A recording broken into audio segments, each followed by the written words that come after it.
خود ہی مشورے کر کے ایسے ہی کسی اور کو سلیکٹ کر لینا. لیکن حضرت ابوبکر کو یہ یقیناً خوف تھا کہ ایسا نہ ہو کہ امت میں کوئی بڑا اختلاف آ جائے, کوئی اسلام دشمن طاقتیں اس اختلاف کا ناجائز فائدہ نہ اٹھا لیں. تو مجھے معلوم ہے کہ عمر سے بہتر کوئی نہیں ہے, حکومت چلانے کی طاقت بھی ہے, اخلاص بھی ہے. اور نبی نے کیا فرمایا, لو کان بعدی نبی لکان عمر, میرے بعد نبی ہوتا تو کون ہوتے, عمر ہوتے. تو آپ نے نامزد کر دیا میرے بعد کون ہے, عمر. یہ سلیکشن تھی, الیکشن بولو نہیں, اس میں کوئی الیکشن نہیں ہوئے. حضرت ابوبکر کی باری میں الیکشن ہوئے, نیک لوگوں نے الیکٹ کیا حضرت ابوبکر کو. حضرت ابوبکر نے اختلاف سے بچانے کے لیے بولا کہ میرے بعد کون ہوگا, عمر. یہ بھی ایک طریقہ اسلام میں. اصل طریقہ تو وہ ہے جو ابوبکر کا تھا, لیکن حضرت ابوبکر نے اس اصل طریقے سے انحراف کیوں کیا؟ خطرہ تھا کہ اس میں فساد کا خطرہ ہے. ایسا نہ ہو کسی ایسے کو سلیکٹ کر لیا جائے جو حضرت عمر کے لیول کا نہ ہو. انہوں نے کہا میرے بعد یہی ہیں, یہی ہوں گے. حضرت عمر نے کیا کیا؟ حضرت عمر کو بھی یہ کر سکتے تھے کہ میں دنیا سے چلا جاؤں تو پھر دوبارہ سے جیسے ابو بکر کا انتخاب ہوا, لوگ جمع ہوں, نیک لوگ جمع ہو کے سلیکٹ کریں کسی کو. حضرت عمر نے سوچا نہیں, ان کو بھی خطرہ ہوگا, کوئی فساد نہ ہو جائے. اور یہ بھی نہیں حضرت عمر نے کیا کہ جیسے ابو بکر رضی اللہ عنہ نے کیا تھا میرے بعد عمر ہیں, تو حضرت عمر یہ بھی کر سکتے ہیں میرے بعد عثمان ہیں یا علی ہیں یا عبد الرحمن ابن عوف ہیں رضی اللہ عنہم. نہ انہوں نے کہا کہ 6 آدمیوں کی کمیٹی بنا دی کہ ان 6 میں سے ہوگا, کوئی بھی ہوگا ان 6 میں سے. اب ان 6 میں سے جس کو لوگ سیلیکٹ کر لیں, یعنی اتنا اوپن بھی نہیں رکھا کہ آپ جس کو چاہو رکھو, نہ ہوں گے انہی 6 میں سے. تو یہ 6 مل کے کریں گے جس کو بھی سلیکٹ کرنا ہے, اس میں لوگوں کی رائے بھی لیں گے. تو گراؤنڈ ریئلٹی کے حساب سے حضرت عمر فیصلہ کر رہے ہیں. کیا خیال ہے کہ اس وقت جو حالات سوٹیبل چل رہے تھے, انہوں نے دیکھا کہ یہ طریقہ میں کسی کو نامزد کرتا ہوں یہ بھی ٹھیک نہیں ہے. اس میں کیا مصلحتیں تھی حضرت عمر کے سامنے, وہ حضرت عمر جانتے ہیں. اور یہ بھی نہیں رکھا کہ اتنا اوپن کر دیا کہ پبلک جس کو چاہے رکھے, تو اوپن بھی نہیں کیا, کچھ محدود کر دیا کہ یہ 6 بندے ہیں, ان 6 میں سے کوئی ایک بنے گا بس. یہ بھی ایک طریقہ ہے. اس کا مطلب اسلام میں کسی کو خلیفہ بنانے کا کوئی ایک طریقہ متعین بولو نہیں ہے. یہ سارے فیصلے ہو رہے ہیں زمینی حقیقت کو سامنے رکھ کے, سوٹیبل کون سا طریقہ ہے, سوٹیبل کون سا طریقہ ہے. پھر ان 6 نے بنایا حضرت عثمان کو. حضرت عثمان کے بعد سب نے اتفاق کر لیا کس پر, حضرت علی پر. وہ باقی خلافت سے دستبردار ہو گئے, نہیں حضرت علی ہی ہیں اس کے یہ 4 طریقے تو ایسے تھے, یہ چاروں الگ الگ طریقے ہیں, یعنی ان میں 3 طریقے بالکل دوسرے سے کیا ہے, ڈفرنٹ, لیکن ان میں ایک چیز کامن ہے. یہ دیکھا جا رہا ہے امت کا فائدہ کس میں زیادہ ہے, امت کا فائدہ کس میں زیادہ ہے, اس کو سامنے رکھ کے فیصلہ کیا جا رہا ہے. پھر کیا ہوا, چونکہ حضرت عثمان کو ظلماً قتل کیا گیا تھا, شہید کیا گیا تھا. حضرت معاویہ رضی اللہ تعالی عنہ حضرت عثمان کی قوم میں سے تھے. ان کا حضرت علی سے مطالبہ یہ تھا کہ آپ یقیناً خلیفہ ہیں, خلیفہ برحق ہیں, لیکن میں آپ کے ہاتھ پہ بیعت اس وقت کروں گا جب حضرت عثمان کے قاتلوں کو چوک پہ لٹکایا جائے گا. یہ ان کا سیاسی مطالبہ تھا. اہل سنت والجماعت کا مذہب یہ ہے, رائے یہ ہے کہ وہ اس سیاسی مطالبے سے دستبردار ہو جاتے, ٹھیک تھا, کیونکہ مطالبہ بذات خود ٹھیک تھا لیکن اس کا طریقہ کار ان کا ٹھیک نہیں تھا. تو اجتہادی غلطی پر تھے وہ. حکومت کو جو مجبوریاں تھیں حضرت علی کو, وہ حضرت علی زیادہ بہتر جانتے تھے, حضرت معاویہ نہیں جانتے تھے. لیکن اتنا حضرت معاویہ کو ایک انتقام کی آگ بھڑک رہی تھی کہ, اور سیدہ عائشہ بھی حضرت معاویہ کے ساتھ تھی پہلی جنگ جمل میں. تو حضرت علی مجبور تھے کہ جب حضرت عثمان اپنا قتل نہیں بچا سکے اپنے آپ کو ان فسادیوں کے ہاتھوں, تو میں قاتلوں کو پکڑ کے کیسے لٹکا سکتا ہوں, یہ تو اور مدینہ میں سورش برپا ہو جائے گی. تو جب حضرت علی بیعت نہیں ہوئے, جو شام میں تھے, تو حضرت معاویہ بیعت نہیں ہوئے, تو حضرت علی نے حضرت معاویہ کو تلوار کی طاقت سے بیعت کرنے کے لیے ان پر حملہ کیا. جو جنگ جمل اور جنگ صفین ہوئی, یہ دونوں میں اٹیک حضرت معاویہ کی طرف سے نہیں تھا. یہ پہل کس کی طرف سے تھی, ریاست کی طرف سے, اسٹیٹ کی طرف سے. تو کچھ صحابہ پہلی جنگ میں حضرت معاویہ کے ساتھ تھے جنگ جمل میں, جن میں سیدہ عائشہ بھی تھیں, لیکن پھر وہ انہوں نے رجوع کر لیا اپنی رائے سے. لیکن بہت سے پھر بھی صحابہ حضرت معاویہ کے ساتھ رہ گئے. تو یہ جنگ 2 بڑی جنگیں ہوئیں جو تاریخ میں سب لوگ جانتے ہیں, اور اس میں حضرت علی نے جنگ لڑی ہے, حضرت معاویہ نے دفاع کیا ہے, اپنا دفاع کیا ہے, لیکن بیعت نہیں ہوئے. اسی دوران کوفہ میں حضرت علی کی شہادت ہوتی تھی, خارجی نے قتل کیا آپ کو, حضرت معاویہ کے کسی آدمی نے قتل نہیں کیا آپ کو, کیونکہ اس میں خوارج کا فتنہ بھی کھڑا ہو چکا تھا. تو ان کے بعد لوگوں نے حضرت امام حسن کے ہاتھ پہ بیعت کر لی. 6 مہینے آپ کی خلافت چلی ہے. امام حسن کس کے بیٹے تھے؟ حضرت علی کے. حالانکہ اسلام میں موروثی خلافت نہیں ہوتی, لیکن لوگوں نے دیکھا بھائی ٹھیک ہے موروثی نہیں ہوتی, لیکن یہ بیٹے کس کے ہیں؟ حضرت علی کے بیٹے ہیں, اور ان پر لوگ جمع ہو جائیں گے. تو حضرت حسین کے ہاتھ پہ بیعت حضرت حسن کے ہاتھ پہ بیعت ہو گئے. 6 مہینے بعد حضرت حسن نے دیکھا بھائی امت 2 حصوں میں ڈیوائیڈ ہو رہی ہے, تو آپ خلافت سے دستبردار ہو کر کس کے ہاتھ پہ بیعت ہو گئے؟ حضرت معاویہ کے. تو حضرت معاویہ اگرچہ بادشاہ تھے, سلیکٹڈ نہیں تھے, لیکن اگر کوئی بادشاہ بن جائے تو اس کے بارے میں بھی حدیث میں احکام موجود ہیں, کیونکہ اسلام قیامت تک کے لیے آیا ہے نا. اتنی اہم چیز میں اسلام ہمیں لاوارث کیسے چھوڑ سکتا ہے؟ تو اسلام میں آرڈر یہ ہے کہ کوئی تلوار کی طاقت سے بھی اگر بادشاہ بن جائے, ملک بن جائے, یا مسلمان کسی پر جمع ہو جائیں, تو اب اس بحث میں پڑھنے کی اجازت نہیں ہے کہ یہ بادشاہت کا اہل بھی ہے یا نہیں ہے. اسمعوا واطیعوا, سنو اور اطاعت کرو. کیوں؟ کیونکہ اس کے نقصان کیا ہوگا کہ آپ بڑے فائدے حاصل کرنے کے لیے اتنا قتل و غارت ہوگا کہ بڑا فائدہ حاصل ہو یا نہ ہو, امت کا شیرازہ بکھر جائے گا.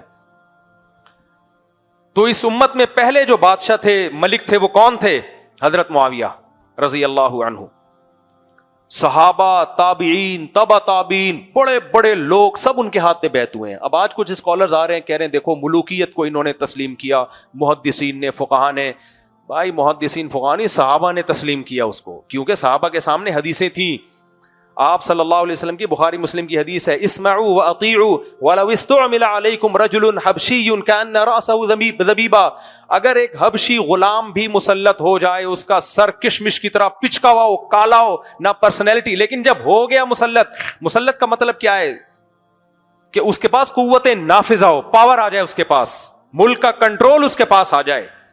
تو آپ نے فرمایا اب تم نے اس کی اطاعت کرنی ہے, اطاعت کرنی ہے اس کی. تو صحابہ نے اطاعت کی.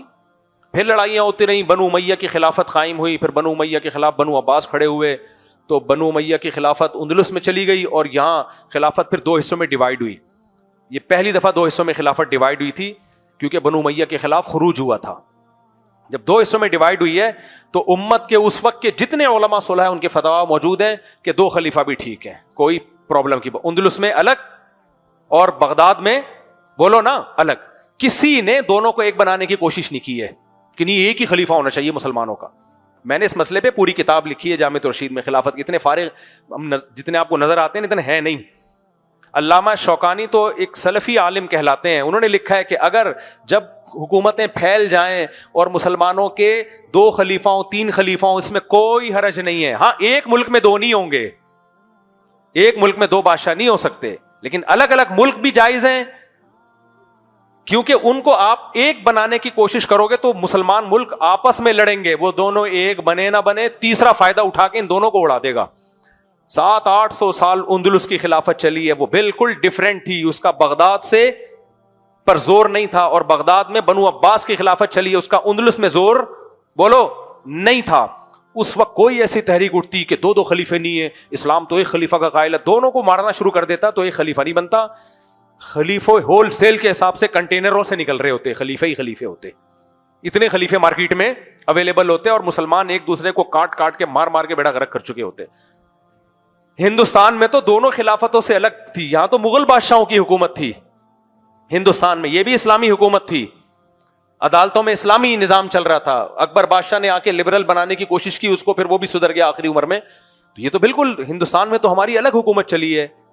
تو خلافت عثمانیہ کے وقت میں یہ بالکل الگ تھی, وہاں بھی کسی نے کوشش نہیں کی مسلمانوں نے کہ ہندوستان کے مسلمان اٹھیں اور خلیفہ سے بولیں کہ آپ اٹیک کرو ہندوستان پر, اس کو بھی خلافت عثمانیہ میں لے لو. نہ بھائی, یہاں ایک مضبوط اسٹیٹ ہے, یہ اٹیک, اور لا یہاں کا بھی اسلامی ہے, خلافت عثمانیہ دونوں کا ایک ہی لا تھا.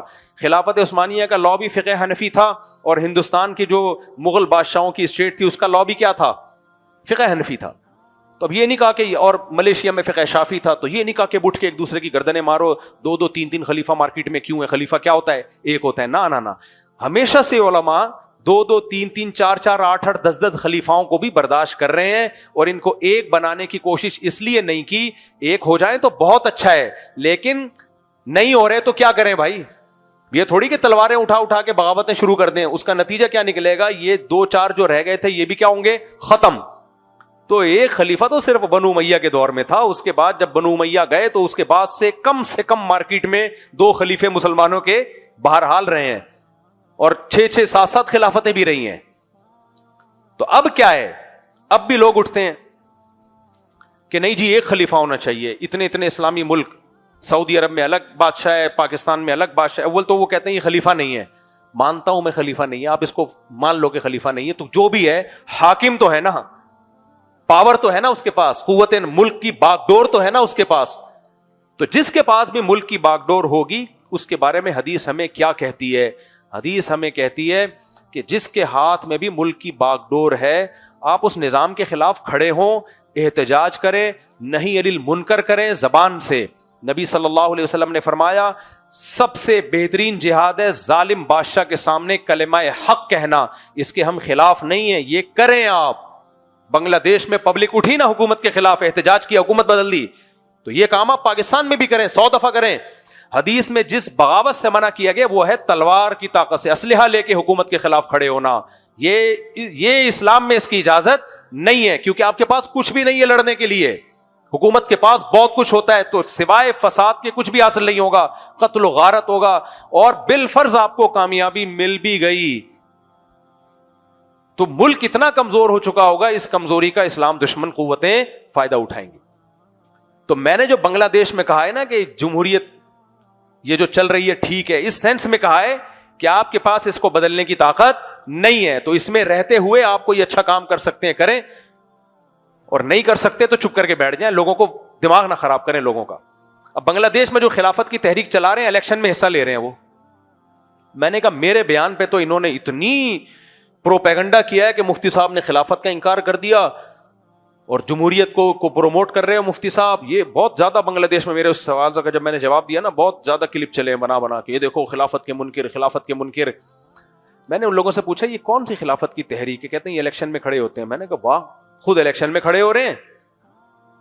کہہ رہے ہیں وہ اس لیے کھڑے ہو رہے ہیں کہ ابھی ہمارے پاس حکومت میں آنے کا اس کے علاوہ کوئی راستہ ہی نہیں ہے. تو بھائی پھر تو آپ نے بھی مان لیا نا جمہوریت کو. تو ہم بھی یہی کہتے ہیں کہ نیک لوگ الیکشن میں کھڑے ہوں تاکہ اسمبلی بالکل سیکولر لوگوں کے ہاتھ میں نہ جائے. کسی بھی طریقے سے اسمبلی میں پہنچو بھائی, تو فی الحال سوٹیبل طریقہ یہی ہے الیکشن میں کھڑے ہو گئے, اس کے علاوہ آپ کو کوئی جانے نہیں دے گا. آپ کس کے خلاف کھڑے ہوگے, کیسے کھڑے ہوگے آپ, تو مار دھاڑ ہوگی اور تم ختم ہو جاؤ گے آپ, اور ملک میں قتل و غارت کا بازار گرم ہوگا. یہ انسان ہے, ان کا خون قیمتی ہے اسلام کی نظر میں, اتنا بیکار خون نہیں ہے اٹھا کے جس کو بھی چاہو اڑا دو اور نظام کی تبدیلی کے نام پہ, یہ غلط ہے. تو اس جمہوریت کو میں اس سینس میں پروموٹ کرتا ہوں کہ اس کا آلٹرنیٹ میرے اور آپ کے پاس نہیں ہے. یہ جمہوریت نہ ہوتی تو سبحان اللہ بہت اچھا تھا, لیکن فی الحال یہی ہے آپ کے پاس. آپ ہوٹل میں جاتے ہو, کیا کیا ہے کھانے کو, آپ کو تو ڈاکٹر نے کہا گوشت اور انڈے کھانے, آپ نے دال چاول سے پرہیز کرنا ہے آپ نے, لیکن آپ گئے ساری لسٹ دیکھ لی, اس میں دالوں کی قسمیں ہیں اور چاولوں کی قسمیں ہیں. آپ کہہ رہے ہو نہیں گوشت صحت کے لیے بہت مفید ہے, میں ویجیٹیرین نہیں ہوں. وہ کہے گا بھائی اویلیبل آپ کے پاس یہی ہے, یا تو بھوکے مر جاؤ یا فی الحال دال پہ گزارا کرو, اور دال کھانے سے جو گیس پیدا ہوگی اس کے لیے الگ سے چورن خرید لو. آپ یہی ہوگا کہ نہیں ہوگا؟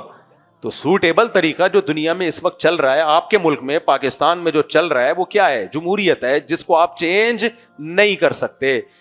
تو اسی میں رہ کے کوئی خیر کا کام کر سکتے, اور بہت کچھ خیر ہو سکتی ہے.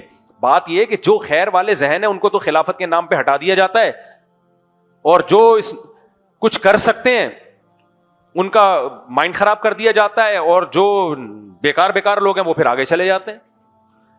تو ہم دیکھتے ہیں اسلامی تاریخ میں ہر طرح کے طریقے کو اختیار کیا گیا, جو جس وقت سوٹیبل طریقہ تھا اس کو اختیار کیا گیا. تو امریکہ میں بھی مجھے کسی نے پوچھا نا کہ خلافت, مفتی صاحب وہ آپ خلافت کے بارے میں کیا کہتے ہیں, میں نے ہاتھ جوڑ کے کہا بھائی بس کر دے خلافت. تو ہمارے لیے قابل احترام ہے محترمہ ام حسان صاحبہ, انہوں نے کہا مفتی صاحب نے خلافت کا مذاق اڑایا. میں نے اس خلافت کا مذاق اڑایا جو امریکہ میں چل رہی ہے, جس میں حاصل ہونے والا کچھ بھی نہیں ہے. دکان پکوڑوں کی ہو رہی ہے وہاں, اور باتیں کروڑوں کی ہو رہی ہیں. کوئی وہاں حکومت تمہیں پرمیشن دیتی ہے ملک کے اندر گھسنے کی, وہاں جا کے تم خلافت کی تحریک چلاتے ہو, ان کی ایجنسیوں کو سب پتا ہوتا ہے. بلکہ خلافت کی تحریکیں چلانے والی بعض دفعہ ایجنسیاں ہی ہوتی ہیں تاکہ اس ڈیزائن کے جتنے لوگ ہیں سائڈ پہ آ جائیں, ایک ہی دفعہ میں سب کو اڑائیں ہم. تو مجھے پتا ہے, میں امریکہ گیا ہوں تو وہاں نوجوانوں کو غلط یوز کیا جاتا ہے, تو میں نے وہاں ان کا خیر خواہ بن کے گیا ہوں, ان کو مروانے کے لیے نہیں گیا. میں نے تو آ جانا ہے ایئرپورٹ سے واپس, ہمارے پاس تو اپنا ملک ہے اور دنیا میں اور بھی بہت سارے ملک ہیں بھاگنے کے لیے. ان بیچاروں جو وہاں امریکن مسلمان رہ رہے ہیں, میں ان کو خلافت کے فضائل سناؤں وہاں بیٹھ کے, اور مجھے پتا ہے یہاں نہیں ہو سکتا کچھ بھی.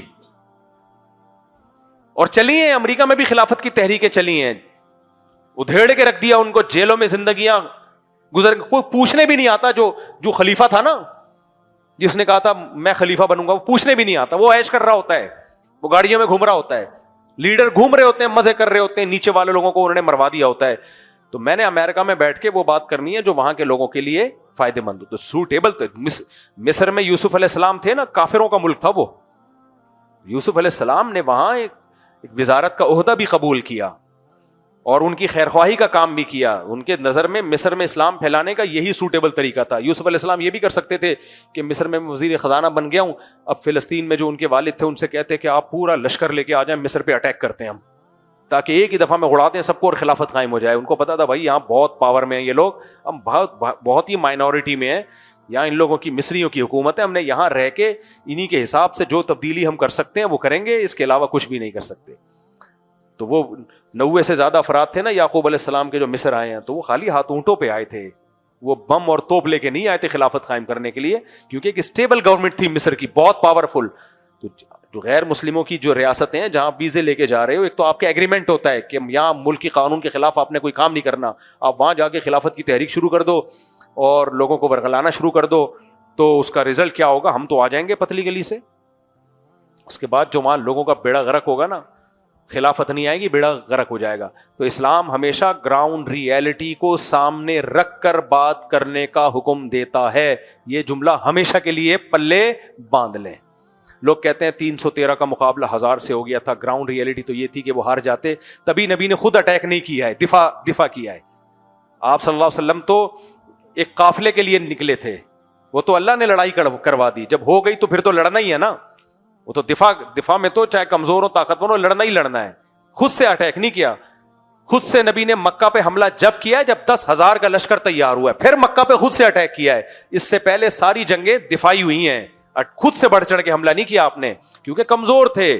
کمزور جب طاقتور اپنے سے کئی گنا زیادہ طاقتور سے لڑے گا تو زمینی حقیقت کہتی ہے کہ کمزور نیک ہونے کے باوجود شکست کھائے گا. اور وہ جو قرآن کی آیت ہے کم من فئۃ قلیلۃ غلبت فئۃ کثیرہ, بہت دفعہ کمزور لوگوں کو اللہ نے طاقتور پہ غلبہ دیا ہے. وہ آیت بالکل درست ہے, لیکن اس کا مطلب یہ ہے کہ جب کمزور کو اللہ نے واجب کر دیا کہ طاقتور سے لڑنا ہے تو پھر لڑنا پڑے گا بہرحال. چونکہ موسیٰ علیہ السلام کی قوم میں جو پیغمبر آئے نا بعد میں, ان کو بڑی طاقتور قوم سے لڑنے کا بنی اسرائیل کو حکم دیا تھا. بنی اسرائیل کہہ رہے تھے یہ بہت طاقتور ہے, ہم نہیں لڑیں گے, لیکن پیغمبر نے کہا لڑو, اور اللہ وعدہ کر رہا ہے فتح دے گا. تو جب اللہ نے وہی نازل کر دی پھر تو فرض ہو گیا نا, پھر ڈرنے کی ضرورت نہیں ہے. جب اللہ کہہ رہا ہے بنی اسرائیل کو کہ اس قوم سے لڑو, طاقتور ہے, پھر بھی غالب آؤ گے, پھر تو فرض ہو گیا. پھر تو اللہ نے کہا ہے کہ بہت دفعہ اللہ کمزور کو طاقتور پہ غالب کرتا ہے تو تمہیں بھی کرے گا. لیکن یہ جرنلی حکم نہیں ہے کہ تمہارے پاس غلیل ہے اور سامنے والے کے پاس راکٹ ہے اور تم لڑنا شروع کر دو. اور یہ آیتیں پڑھو کہ بہت دفعہ اللہ نے غلیل والوں کو راکٹ والوں پر غالب کیا. نارمل روٹین میں بھی ہم دیکھ رہے ہوتے ہیں, ڈاکو کے پاس 4 بندوقیں, آپ اکیلے ہو, آپ بھاگتے ہو یا لڑتے ہو؟ بھاگ جاتے ہو. وہاں بھی آیت پڑھا کرو, بہت حق پر آپ ہو یا ڈاکو ہے, مجھے بتاؤ. ڈاکو 4 بندوقیں, 4 ڈاکو آئے 4 رائفلیں لے کے, بولے جیب میں جو کچھ ہے نکال دے. آپ نے کہا اب آپ کا دوست کہہ رہا ہے کہ مت لڑ, آپ کہہ رہے ہو دیکھو یہ حق پر ہے یا میں حق پر ہوں. دوست نے کہا تو حق پر ہے, یہ باطل پر ہے. تو باطل کے خلاف لڑنا فرض ہے یا نہیں ہے؟ یہ اس طرح سے تانے بانے ملاتے ہیں. یقیناً باطل کے خلاف لڑنا فرض ہے. اب دوست کہہ رہا ہے بھائی یہ تو بہت طاقتور ہے, آپ کو قرآن میں آتا ہے کتنی دفعہ کمزوروں کو اللہ نے طاقتور پہ غالب کیا ہے, لہٰذا میں کمزور, یہ طاقتور میں غالب آ جاؤں گا. وہاں یہ آیتیں نہیں پڑھتے. وہاں کوئی بتایا نا یہ آیت تمہارے لیے نازل نہیں ہوئی ہے, یہ بنی اسرائیل کے بارے میں نازل ہوئی ہے جن پہ جہاد فرض تھا اور ان کو کہا گیا تھا اس قوم سے لڑنا ہے, بے شک طاقتور ہو. جب نبی کے ذریعے اللہ وعدہ کر رہا ہے, نبی کے ذریعے وہی آ رہی ہے نبی پر کہ غالب آؤ گے تم, پھر تو فرض ہے میرے بھائی. جب تک ایسا نہ ہو پھر اجازت نہیں ہے کہ آپ اپنی چادر سے زیادہ پاؤں پھیلائیں. جتنا آپ جتنا دم ہے اس کے حساب سے باتیں کریں آپ. اور اتنا تو اللہ نے وعدہ کیا ہے کہ تم حق پر ہوگے تو آدھی طاقت اور دشمن کی ڈبل طاقت ہوگی تو تمہیں غالب کر دوں گا میں. اتنا اگر تم وہ 100 یعنی وہ ان کی طاقت جتنی ہے وہ 100 آدمی تم 50 آدمی تو 50 کو 100 پہ غالب کروں گا میں. اتنا ریشو تو ہو. لیکن آج جو لڑائیاں ہو رہی ہیں اس میں اتنا ریشو بھی نہیں ہے, اتنا ریشو بھی نہیں ہے. پھر لوگ غزہ کی مثالیں دیتے ہیں وہ تو کمزور ہیں. بھائی وہ ڈیفنس میں ہے, ڈیفنس ایک الگ چیز ہے. جب 4 آدمی مل کے آپ کو کوٹنا شروع کریں پھر تو آپ نے جان بچانے کے لیے بہرحال آپ کے پاس لڑائی کے علاوہ کوئی راستہ نہیں ہے نا. پھر تو کیا کرو گے آپ؟ بات ہو رہی ہے خود سے بڑھ چڑھ کے اٹیک کرنا. جب ڈاکو آپ پہ 4 آدمی فائر کھولیں پھر تو آپ بھاگو, بیگی پتھر بھی اٹھا کے مارو گے, جو ملے گا مارو گے آپ ان کو. ڈیفنس ایک بالکل الگ چیز ہے. یہ ڈیفنس نہیں کر رہے آج کل جو تحریکیں ہو رہی ہیں, وہ بڑھ چڑھ کے اٹیک کر رہے ہیں. اس میں شریعت میں ضروری ہے کہ آپ کے پاس ہے کیا, طاقت کتنی ہے آپ کے پاس, کر سکتے ہو. تبھی تو دیکھو بس اس حدیث پہ اپنی بات کو ختم کرتا ہوں. صحیح حدیث ہے, نبی صلی اللہ علیہ وسلم فرمایا من رأى منکم منکرا فلیغیرہ بیدہ, جو برائی دیکھے اپنے ہاتھ سے تبدیل کرے. ہاتھ سے تبدیل میں میزائل بھی ہیں, بم بھی ہیں, کلاشن کوفے بھی ہیں. طاقت سے ہاتھ کا مطلب کیا ہے؟ برائی دیکھو طاقت سے چینج کرو اس کو. آگے نبی نے فرمایا من لم یستطع, جس میں طاقت نہیں ہے, فبلسانہ, تو پھر زبان. کیونکہ جب طاقت نہیں ہے تو پھر خام خواہ میں طاقت کا استعمال مت کرو, لینے کے دینے پڑ جائیں گے. اور پھر تیسرا جملہ فرمایا اگر زبان کی بھی طاقت نہیں ہے, بعض دفعہ زبان سے بھی ایسا ری ایکشن ہوتا ہے کہ آپ برداشت نہیں کر سکتے, الٹا اور فساد ہو جاتا ہے, تو فبقلبہ, صرف کس سے؟ دل سے. تو یہ 3 اسٹیپ نبی نے جو ہمیں بتائے ہیں, یہ نبی نے بتائے ہیں, مفتی طارق مسعود کے بتائے ہوئے نہیں ہیں. یہ اسی لیے بتائے ہیں. ان تمام کے پیچھے کیا ہے؟ زمینی حقیقت. بعض دفعہ لڑنے کی طاقت نہیں ہوتی تو فرمایا نہیں, پھر طاقت سے تبدیل مت کرو, فتنہ ہو جائے گا. مکہ میں کیا تھا؟ کمزور تھے نا مسلمان, صبر صبر صبر. مشرکین ظلم بھی کر رہے ہیں تو صبر کرو. اور جب مکہ میں 10,000 کا لشکر تیار ہو گیا پھر صبر نہیں ہے, پھر اٹیک کرو. تو اسلام تو A to Z میرے بھائی زمینی حقائق کو سامنے رکھ کے چلنے کا حکم دیتا ہے. اور ہمارے ہاں کیا چل رہے ہیں آج کل؟ منہ کے فائر. تو آج بھی جو سوٹیبل طریقہ ہے, کوئی پیکج لے کر آؤ نظام کی تبدیلی کا, ہم آپ کا ساتھ دیں گے انشاءاللہ. ہوائی باتیں نہیں کرو. اٹ از کالڈ خلافت. تو بنگلہ دیش میں وہ خلافت کی تحریکیں کھڑی ہو گئی نا, اگر وہ مسلح بغاوت کی طرف گئے تو اسلام بنگلہ دیش میں جتنا ہے اس سے بھی جاؤ گے تم. کچھ لوگ ہیں جو کہہ رہے ہیں کہ خلافت قائم کریں گے بنگلہ دیش میں. خلافت کا مطلب بندوق سے. 2-4 پولیس والے بھی اللہ نے کرے اس طرح سے مار دیے نا, تو حکومت پھر داڑھی والوں پہ, جیسے مصر میں ہوئی ہیں بغاوتیں, تحریکیں چلی ہیں, داڑھی آج تک مصر کے مولوی بغیر داڑھی کے پیدا ہو رہے ہیں. ٹھیک ہے نا, ایسا حکومتوں نے کچلا ہے ان کو. تو یہ نتیجہ نکلے گا. ہاں عوامی تحریکیں ہوتی ہیں جیسے بنگلہ دیش میں چلی نا, یہ ٹھیک ہے, یہ ٹھیک ہے. تو عوام کی طاقت, عوامی تحریک چلے, وہ بہت اچھی بات ہے. تو میں تو گیا تھا بنگلہ دیش کے مسلمانوں کو اچھی باتیں بتانے نا, میں وہاں خلافت کی تحریکوں کو پروموٹ کر کے آ جاتا. ہم تو آ جاتے, لیکن نوجوان ان تحریکوں کا حصہ بنتے, بیڑا غرق ہو جاتا ان لوگوں کا.